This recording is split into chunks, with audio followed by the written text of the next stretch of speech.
Hey folks, I'm Sam I Am, and we're going to revisit this CNBC interview with Christine Lagarde that was done a few weeks ago because the Body Language Ghost channel on YouTube did an analysis of her body language, and in watching it and kind of really paying attention to some of the finer, subtle clues in Christine Lagarde's body language, it really expanded upon and gave me some new insights into her answers, which are, I think, very precise. And, you know, the body language ghost, she nails the body language stuff, but I don't think she really has the full context of what's going on in the space, but I do. So as we go through this, I'm going to pause, let you listen to what she has to say. I'm going to pause and comment and give you more of the context and what I think it means. So let's jump in. One of the main topics up there was cryptocurrencies and all sorts of companies. Cryptocurrencies. Breath goes in, mouth closes. Now getting into this effort, not least among them Facebook. What kind of threat does this? I love that man. It's my favorite. She went from playing with her pen, low-grade stress, interviews don't actually make everyone warm and fuzzy. So she brings it up. She's going to cross her arms and then realizes as she's doing it, oh, bad body language. Let me go back to my pen, like almost instantly. So we can say that this subject is very high stress to the point where she forgot her training. Opposed to the traditional banking. Okay, now think about the question there. What threat does cryptocurrencies pose to the traditional banking system? Keep that in mind. System. Well, I think it's, you have incumbents, the banks, commercial banks, and you have the disruptors. And clearly the disruptors are having an impact on the incumbents. We just heard... What did she tell us last year? Massive disruption is coming to the banking system. And then a few months later, she came out and said it's time for the central banks and the commercial banks to start adopting blockchain. A very large... So now you're watching her talk. She's giving you a stressed smile. She's giving you portrayal. Large systemic bank. Not a real laugh. Everything to sit there and say that, no, I'm trying to sell you something. Here saying that they're launching. And what is she trying to sell you on? Here's what the commercial banks are doing in response to this threat. She's stressed because she knows they're making missteps. She knows what they're doing is not going to work long term because she knows what's coming around the corner, the big picture. And, she can advise them, she can tell them what to do, but it's up to them to do it or not. And from the looks of it, they're not listening. The digital coin, currently piloted in a way within the institutional clients, but to be scaled beyond that. We heard from the European Central Bank that they have launched in November something that is called TIPS, that enables all the banks in the Eurozone to actually transfer instantly at virtually no cost money between them. So I think the role of the disruptors and anything that is using distributed ledger technology, whether you call it... That was interesting. She went up on her toes. It's like a final sentence thing. She's gone over some of the crypto coins. Not quite. She's gone over sort of some of the innovations that the banks have done in response to the threat of cryptocurrency, but none of them have implemented it. They've tried to put lipstick on a pig, improve their existing system without solving the fundamental flaws in their current architecture. But remember, when I talked about this, when she got to this answer, I said something's changed with her. She's clearly been in some meetings. She's been briefed on what Ripple and XRP and DLT is, and she's been given new talking points.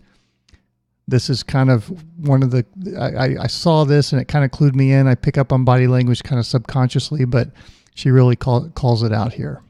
Not mentioned real crypto. So she finally gets that out and she goes on her tiptoes like, oh, she's reached the top of the hill. So everything else from this point should be downhill. Mentally on the why, I don't know. But for some reason, I do. Mentioning that was like a big hill. Crypto assets, currencies or whatever, and it's far from the bitcoins that we used to talk about a year ago. That is clearly shaking the system. The voice that we heard, which was, I thought, really interesting, were those of the regulators and central bank. And you see the demeanor has gone, much quieter. She's not waving her arms around anymore. She's giving thought. So the ones that she mentioned prior, before the top of the hill, more stress there. Mentioning Bitcoin and the aftermath, not so much stress. And actually what she's mentioning is this is not the Bitcoin. This is, crypto 2.0.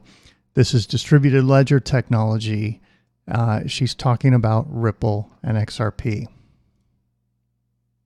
More comfortable mentioning Bitcoin at this point, which kind of makes me suspicious. You know, the folly of any predator is underestimating its prey. Governors who said, well, yes, this is good and this is helpful and it is changing the business model of commercial banks. But we have to be mindful of two things: trust and stability of the system. And we are equally concerned, we at the IMF, about stability. We don't want innovation that would shake the system. We saw a big... Okay, what did she just communicate there? Because that's a very, very key point. They want security and stability. They don't want innovation that could shake the system, meaning whatever the solution is, it needs to be something that we're comfortable with, that we know is going to provide safety and security, but more importantly, we're in control of the process. So let me ask you, audience, you know exactly where I'm going with this. What company has been doing trials with the banks since 2014, 2015, up to, today?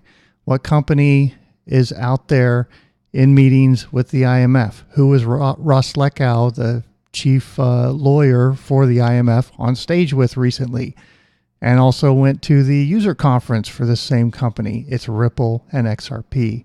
That's the only crypto, the only company in this space really that the banks have been working with on for years now, and they're very comfortable with them, and they know, they trust the technology, they trust their network, they trust, the people behind it, because Ripple has gone out and recruited, some very key people from SWIFT, from the banking sector, from, all over the space. They're a top-notch company, and that's what's giving them the confidence to move forward. They're not going to do that with Bitcoin or Litecoin or anything else that has nothing but developers working on it. Breath in that one. We don't want innovation that would shake the system. If I had to guess, Facebook and European banks are something that they, IMF, should have control over. And by them doing that, because we got to that hill point, that mentioning that showed the weakness that they had in the control. And then... Exactly. But it's not... the control is over the solution that's being brought out. And that's what I just went through. But control is absolutely right. She mentions Bitcoin. It doesn't give her stress, which is the after hill moment. So much that we would lose the stability that is needed. And our regulators and doing enough right now to ensure that stability and as well competition from some of these big tech companies being involved in this space? I think they're mindful of wherever the competition is coming from. The central bank governor of Kenya was explaining to us that they gave a banking license to a telecom company. And I think in the future, we have to look at what lots of data collectors and movers are going to do, and whether they're going to move into the banking space forcefully, in which case they will have to be regulated. They will have to be held accountable. Data collectors and movers. Who do you think she's talking about? Facebook, Google, all that all of these tech companies, where they really make their money is on our data. And that's, she's signaling that they're going to be moving into the banking space. They're going to end up getting banking licenses down the road. So that they can be fully trusted. Madame Lagarde, I know you have a tight schedule. Thank you. And there was that portrayal throughout the whole Kenya. You also see her lean away from this woman. This was a conversation she didn't really want to have. If you wonder why. All right. I found that super insightful. I hope you guys did as well. I'm Sam I Am. We will catch you next video.